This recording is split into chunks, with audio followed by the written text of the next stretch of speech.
Ashama harka fuunee hordoftoota kabajamtoota jaalatamtoota YouTube channel keenya jalatti argamtan hundumti keessan ashama harka fuunee jannee jarraa har'a oduu jeen kan isin faana turu ani Girmaadha hanga dhuma oduu keenya.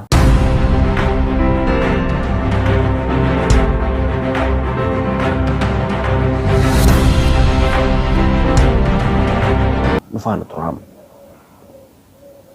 Akkuma beekamu torbaanota lamaan darban keessa haalli nageenyaa biyya Itoophiyaa keessatti raawwatamaa ture amantii Ortodoksiin wal qabatee abbootiin Oromiyaa yookaan sabaaf sablammootaan bakka bu'amanii kan muudamanii wal qabatee wantoonni dubbatamaa turee fi akkasumas immoo balaaleffannaan garagaraa akka ta'amaa ture kan yaadatamudha.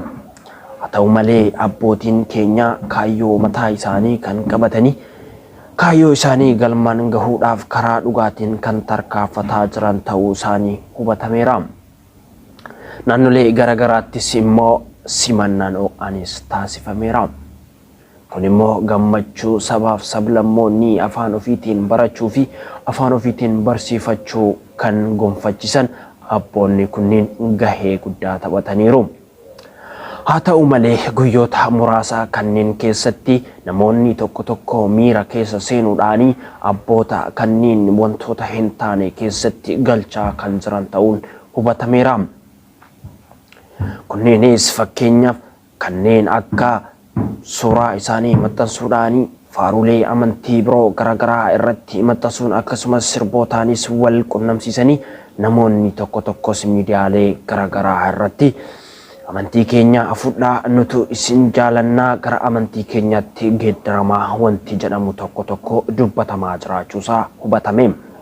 Gochi kun immoo kan fudhatama hin qabnee fi abboonni keenya kaayyoo mataa isaanii kan qaban amantii Ortodoks Tawaahidoo kan taate diiguudhaaf osoo hin taane bifa haaraa ta'een karaa sabaaf sablammoonni namni kamuu qixxummaadhaan itti amane amantii ofii itti jabeeffatuu fi amantiin tun akka ol guddatte dagaagdee mul'attuuf kaayyoo kan qabatanii socho'an ta'uu isaanii abboonni keenya nu raggaasisaniiru. Haa ta'u malee namoonni tokko miira keessa galuudhaan amantaa keenyatti geeddaradhaa amantaan keenya isin fudhachuudhaaf qophiidha kan jedhamu miidiyaalee garagaraarraan fi namoota garagaraarraas dubbatamaara. Kun immoo gocha dogongoraa fi fudhatama hin qabne ta'uusaa beektonni keessan dubbataniiru. Namoonni gocha akkanaa raawwatan akka irraa of qusatan yaada jedhamus dabalataan kennameera. Kun dubbatamaa jiraachuusaa hubatame. Gochi kun immoo kan fudhatama hin qabnee fi abboonni keenya kaayyoo mataa isaanii kan qaban amantii Ortodoks Tawaahidoo kan taate diiguudhaaf osoo hin taane bifa haaraa ta'een karaa sabaaf sablammoonni namni kamuu qixxummaadhaan itti amane amantii ofii itti jabeeffatuu fi amantiin tun akka ol guddatte dagaagdee mul'attuuf kaayyoo kan qabatanii socho'an ta'uu isaanii abboonni keenya nu raggaasisaniiru.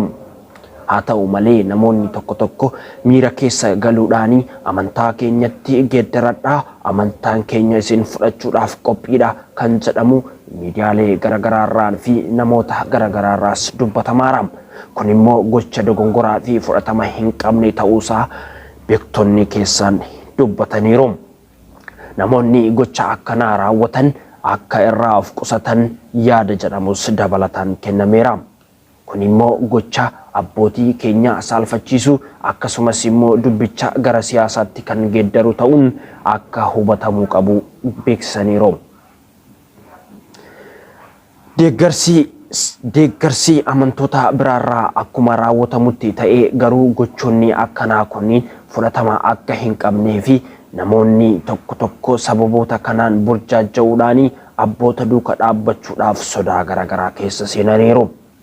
Kun immoo gocha hin taanee fi fudhatama hin qabne waan ta'eef namoonni gocha akkanaa sirboota garagaraa fi amantaa garagaraatiin wal qabsiiftanii suuraa isaanii maxxansuudhaan kan galakkisaa jirtan gocha keessan kanarraa akka of qusattan gamanumaan isin akeekkachiisuu barbaanna.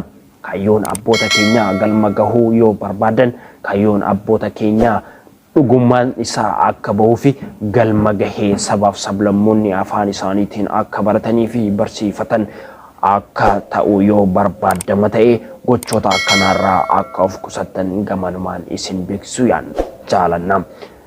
Akkasumas amantoonni fi sabaaf sablammoonni abboota kana duukaa socho'aa jiranii kaayyoon isaanii amantii ofii geeddaruu fi amantii ofii gurgurachuu osoo hin taane amantii ofii guddifachuu bifa mirga qabeessa ta'een kan siyaasarraa bilisa taatee uummachuudhaaf malee kaayyoo amantii ofii gurgurachuu hin qaban kan jedhani namoonni hedduunis keessaan qeeqa isaanii dubbataaru. Maree namoonni kana raawwattan akka hojii kanarraa of qusattan gamanumaan isin beeksisuu jaalanna. Oduu har'aaf qabannee dhufne kanuma hamma oduu biraatiin walitti deebinutti turtii gaarii.